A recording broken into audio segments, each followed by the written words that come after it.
Hey, Mike here. I just wanted to let you know that you can listen to Dark Poutine early and ad-free on Amazon Music, included with Prime. You're about to listen to a historical episode of Dark Poutine. After episode 149, you will find Scott is no longer with the show. In an effort to maintain continuity and offer listeners as many episodes as possible, we are leaving the episodes in which he co-hosted intact. Thank you.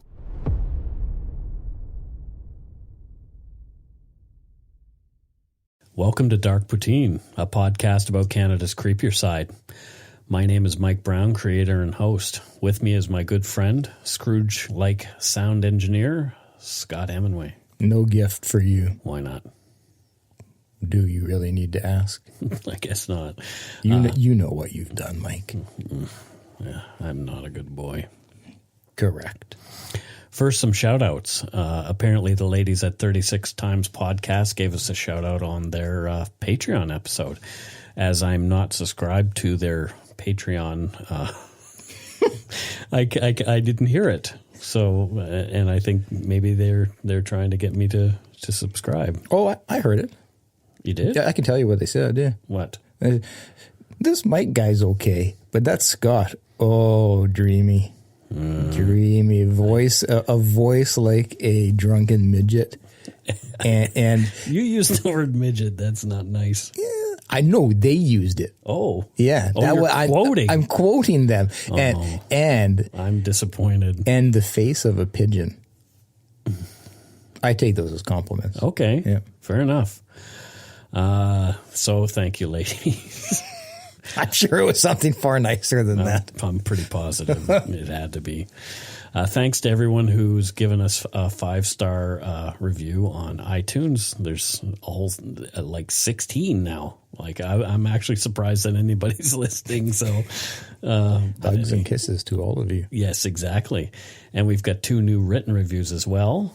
Whining About Crime says we're getting better every episode, and she's a fan, which is convenient because I'm a fan of hers. So that's kind of neat.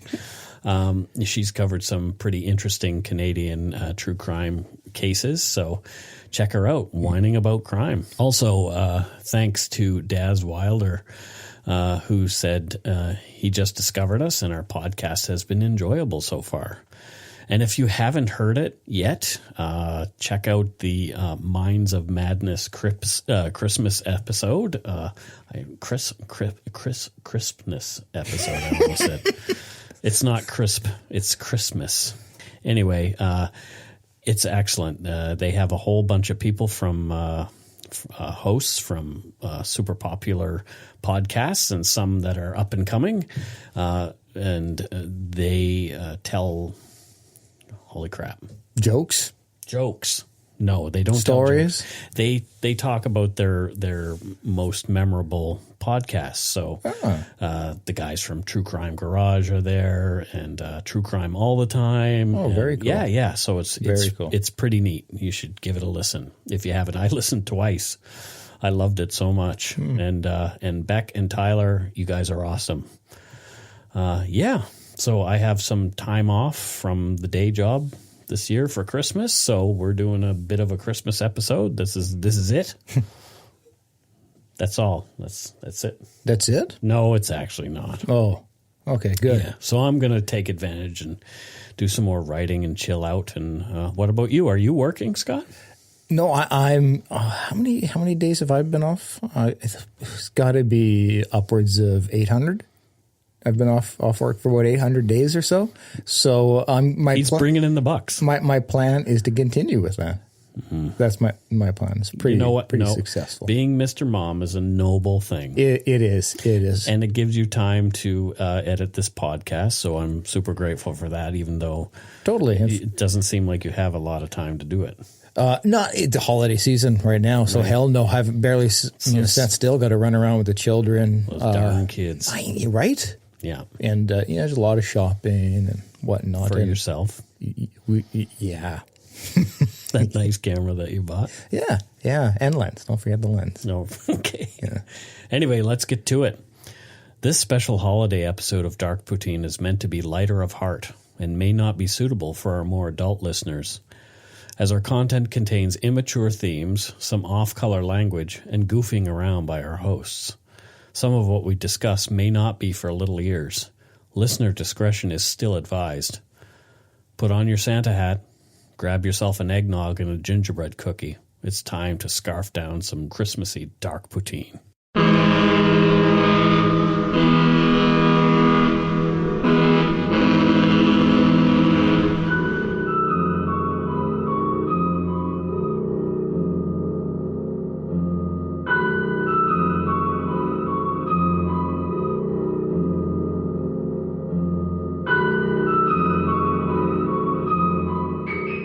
This is the first Christmas episode of Dark Poutine. Hopefully we'll be around next year, both alive and podcasting.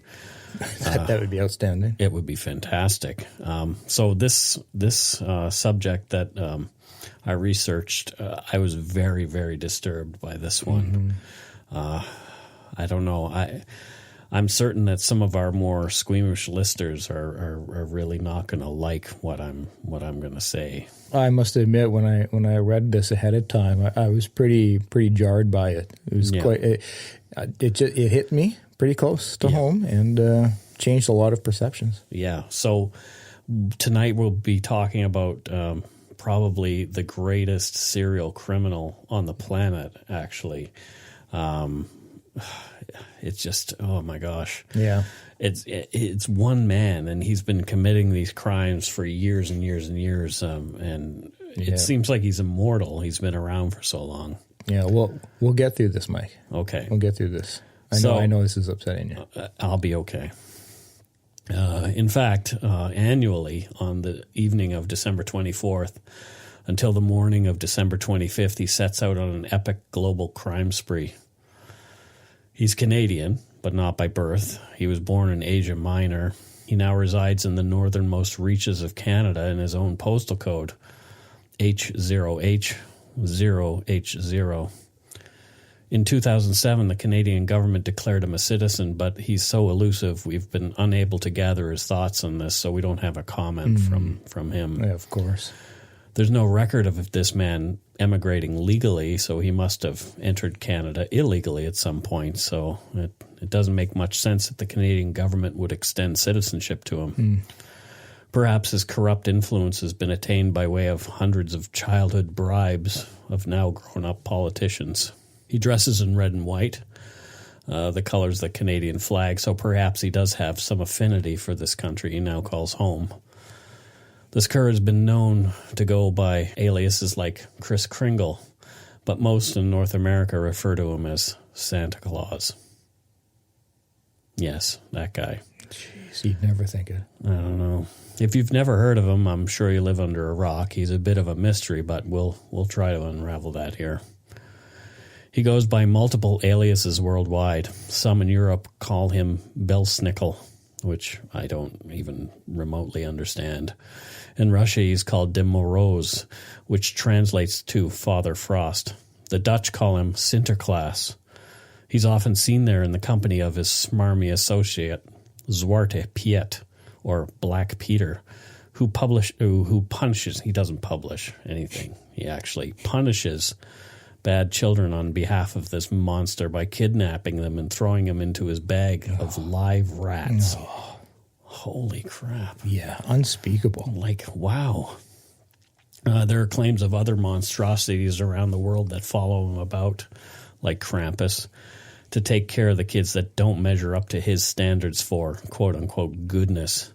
What kind of narcissist takes upon himself to determine the goodness of the world's children? This indicates a dangerous personality disorder in the very least. What gives him the right? I don't know. Jesus. All year long, this guy, Santa Claus, has every single man, woman, and child under a form of illegal surveillance. He knows when you're sleeping, which is frankly disturbing to me. He knows when you're awake. He knows if you're bad or good, and then makes veiled threats that you'd better be good for goodness sake. Jeez. Yeah. This ultra-sophisticated technology he employs is, I don't understand it, and I don't think we can even begin to. it's said to be extremely effective, and we're certain that many regimes worldwide would pay good money for access to that much information. He makes CSIS, Canada's intelligence organization, look like a bunch of knuckleheads. I wonder if he's in league with the Russians. He does hail from that part of the world. It's a distinct possibility. Yeah, I mean, he could be, I don't know, maybe that's what he has something over Trump. Maybe that's what's going on. Or he's got something over Putin, who's then holding that something over Trump. It's not Poutine. Oh. That's us. Oh. It's Putin. Putin. Yes. Yeah, we don't want to associate ourselves. No, that was an accident. I didn't mean to say that. We were not in cahoots with anybody. It's widely known that Claus keeps a number of shorter-statured individual he rudely refers to as elves. They are employed in his workshop all year round, making toys 24/7. Santa shows utter disregard for Canadian labor laws, and there's no indication of benefit or reward, monetary or otherwise, to those poor souls working for him. We see this as nothing less than slavery. Jeez. It's unknown where he gets his materials to make these toys and goodies. Like, there's got to be tariffs on all this kind of stuff, and, right? Like, who's he dealing with? Like, where does he get the plastic and petroleum? I can't even fathom. But all the toys and goodies he makes are of the highest quality. They're actually excellent counterfeits of brand name items you could find in any big box store or on Amazon if you want. I remember as a child getting an Atari 2600 that was indistinguishable from the real thing. If you're looking for a smoking gun, I can absolutely guarantee you will not find it. In October 2001, a series of letters filled with a deadly powder called anthrax were dropped into the U.S. mail system. What started as an unprecedented case turned into an unsettling mystery. Who sent these deadly letters, and why? From Campside Media and Sony Music Entertainment, I'm Josh Dean, and this is Cover Up Season 4, The Anthrax Threat, available now. Do you have anything like that you can recall? Exactly that. I had an Atari 2600, and I remember later on in life even getting a Sega Genesis. And so From Santa. Yes. So I couldn't tell the difference. Here's the thing. So I often got things like Lego and other things like that under the tree from Santa. And I can't imagine the losses that these thousands of companies must incur at the hands of this purveyor of fake goods. It's craziness. It's insane.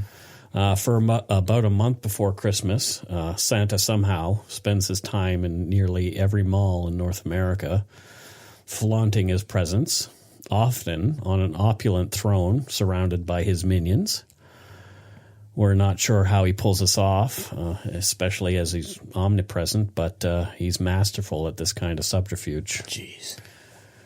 At these sessions in the malls, he takes children from their parents, puts them on his knee, and scares the crap out of them, often laughing as he does. It's just despicable. We've all seen the photos. And how brazen, and right in front of the parents. Right? And sometimes the pictures are taken by the parents themselves. Oh, God, no. Right? So is he mind controlling them? He them? must have some power over them. Yeah. Yeah. I mean, one would think that such a public display of emotional abuse, it scars these children for life, some of them. And, you would think the authorities would show up. Totally. They know he's there. Totally. Right? But again, it hints towards some sort of conspiratorial bribery. Has to be. It has to be. When he takes off from his evil lair on December 24th at the North Pole, he drives his poor reindeer all night long around the globe, and I don't know if he ever feeds them or anything. We never hear about that. And why doesn't Sarah McLachlan have a commercial about that? That's a great question. Right? Right? Come on, Sarah. Jeez. You can do better. So obviously we're going to add animal cruelty to this list as well. Exactly. And actually I'm going to boycott Sarah McLachlan music from this point on. I'm very disappointed. If she's willing to make a public apology about this, I'm more than happy to get back and listening to her joyous voice. Right? So perhaps we can get all our social justice warrior friends out there to to contact Sarah McLachlan and let her know how disappointed they are that she doesn't advocate for these poor reindeer. We have the power, people. Right. We have the power. Yep. Let's use it. If you have the numbers, like, things do tend to change. We've got, like, I think over 100 followers. Easily. Easily over 100. We can do this, people. Free the reindeer. Hashtag free the reindeer. Hashtag free the reindeer. Oh, my God. I'm so disturbed by this. Like, I'm really put off. Oh, yeah. Yeah, this guy is horrible. He invades the airspace of every nation on the planet in one night. In fact, NORAD, or the North American Aerospace Defense Command, spends untold amounts of money tracking his illegal activities that one evening. And they even host a website so you can check in on him throughout the night. Geez, imagine what they could be spending that money on. Right. If we caught this guy. Right. Like, they could give it to Sarah McLachlan. I don't think she needs it. Yeah, perhaps. What about her dad, Murray? I don't understand the reference. Okay. Anyway, his brazen breaches of import-export laws rise into the trillions of dollars of uncollected tax revenue over the years, so the CRA is obviously out to get him. This makes him the most prolific smuggler of all time. Wow. Right? Wow, and you'd think it'd be like Pablo Escobar or something. Yeah, but no, it's Santa Claus. It totally makes sense. Right? I understand it now. Yeah. So he's a skilled break-and-enter artist. He enters homes uninvited, often down the chimney or through some other unknown means if the home has no fireplace. I can't. Like, how are you? Like, there's no safety. You have no safety. None. Like, he comes to your place. Like, you have children. Oh, don't no. Jeez, I hadn't thought that far ahead. Shit. Mike. Jesus. I'm so sorry. Jesus. God damn. Okay, well, let's hurry this up. I'm going to have to go warn my family. Well, we're going to tone this down. All right. So not only does he creep around your house while you're nestled snug in your beds, my friend Danish, whose name is spelled the same as the pastry, Danish, he reminded me that Santa doesn't even take off his shoes. God damn it. I feel you. I feel you getting upset. So do we need to take a break and come back? Or? No. Let's get through this. Okay. Some of Santa's victims leave milk and cookies for him. Perhaps having surrendered to the knowledge of this jolly old creep is going to enter their homes as they sleep. Like a North Pole Stockholm syndrome. Oh, makes sense. Yeah. If you can't beat them, join them, you know? Mm-hmm. In my childhood, we would often leave Santa beer or sometimes harder liquor with his cookies. We're aware that this happens at many homes. The thought of a drunken old man rocketing through the sky at the speed of light behind the reins of an uninsured sled should send shivers up your spine. I know it does. Yeah, it does mine. Yeah, for sure. Guaranteed he blows over the legal limit, but I'm fairly certain the average RCMP cruiser can't keep up with him to pull him over and give him a sobriety test. At the very least, he would get a 24-hour roadside suspension. This is very conspiratorial. Yep. Santa's Christmas binge drinking and sleigh driving may have even led to a death. No. That Santa committed this horrible crime is yet unproven, but would make Santa a murderer. Oh. Here's a couple of verses of a song written to commemorate the victim of Santa's alleged carelessness. Grandma got run over by a reindeer, walking home from our house Christmas Eve. You can say there's no such thing as Santa, but as for me and Grandpa, we believe. She'd been drinking too much eggnog, and we begged her not to go. But she forgot her medication and staggered out the door into the snow. When we found her Christmas morning at the scene of the attack, she had hoofprints on her forehead and incriminating claws marks on her back. This is horrible. Oh, it seems pretty clear cut. Yeah, but I mean, can you imagine the scene? No, I mean the poor like the first responders must have had PTSD. I'm sure they still do. And plus the family had to find her. That's what I'm saying. And the hoof prints on her forehead. Anyway, Grandma got run over by a reindeer. walking home from our house Christmas Eve. You can say there's no such thing as Santa, but for me and Grandpa we believe. Now the goose is on the table, and the pudding made of fig, and the blue and silver candles that would have just matched the hair on Grandma's wig. I've warned all my friends and neighbors, better watch out for yourselves. They should never give a license to a man who drives a sleigh and plays with elves. That's really disturbing. I really don't have a lot more to say about this cat. Again, there's got to be a conspiracy of global proportions here. There's such concrete evidence right there, it seems like. Right? Like, what more do you need? Yeah. Where are candy cane in her heart? Like the RCMP typically always get their man. So why is this not the case with Santa Claus? I have no idea. The only logical thing is every power of authority is involved in hiding this.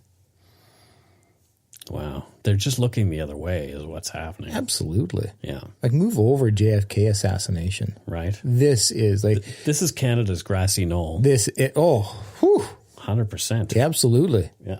Yep. Wow. So, I mean, if you think about it, Santa, if you mix up the letters, it spells Satan. Oh, my God. Yeah. And Saint Nick, Old Nick, like more Satan references. So Santa is the devil. Clear cut. I expect a lump of coal in my stocking this year for sure. And if I turn up dead on Christmas morning, you know exactly what happened. Absolutely. If I'm still alive, yeah, I'll come knocking. Okay. I'll check up on you. Well, we want to apologize for this episode. I know it's been super disturbing, but we felt this tale needed to be told. So, and I'm tired, so I've stuttered through the whole thing. But also fear. Yeah, well, fear plays a huge component. Yeah, it hits very close to home. How can you focus? It's hard. That's what I'm saying. Yeah. So if you'd like to learn more about this and other episodes of Dark Poutine, check out our website, www.darkpoutine.com. If you have any story ideas, questions, comments, or just want to say hi, you can reach us via email at darkpoutinepodcast@gmail.com. Please follow us on Facebook, Twitter, and Instagram. Tell your friends about us. Please subscribe to us on your favorite podcast directory. If you're so inclined, it'd be awesome if you left us a 5-star review and comments on iTunes. Every little bit helps. There's been a few. And I don't have to say I'll come and get you if you don't. It's pretty clear Santa will. Say he's gonna. If you don't leave us a 5-star review, yeah, Santa's coming. Yeah, well, so I hope, I feel like now I can't really say what I wanted to, but happy holidays, Merry Christmas, and all the best in the new year to everybody out there in podcast land. Don't let this story ruin your holidays. Right. We're very sorry. So don't forget to be a good eggnog and not a bad apple cider. And music shout out to Miu. You can find him on Bandcamp or SoundCloud. We'll link to him in our show notes. But any of the music you hear tonight is his, other than the Canada horns. But again, Merry Christmas. Yeah. Happy New Year.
Hi, it's Shauna, and I might be a bad parent because my kids think French fries are vegetables. Hey, it's Ryan, and I might be a bad parent because I went out for wings when my wife was in the hospital after giving birth. Johnny here. I might be a bad parent because in my house, the tooth fairy gives pocket change. But we're not alone. Len emailed us and said his 6-year-old daughter's Tarzan moment going from love seat to lazy boy by curtains made him more proud than any dance recital. And Andy left his 2-year-old at the rink. All right, guys, I'm sure we're not alone. Like Andy's kid.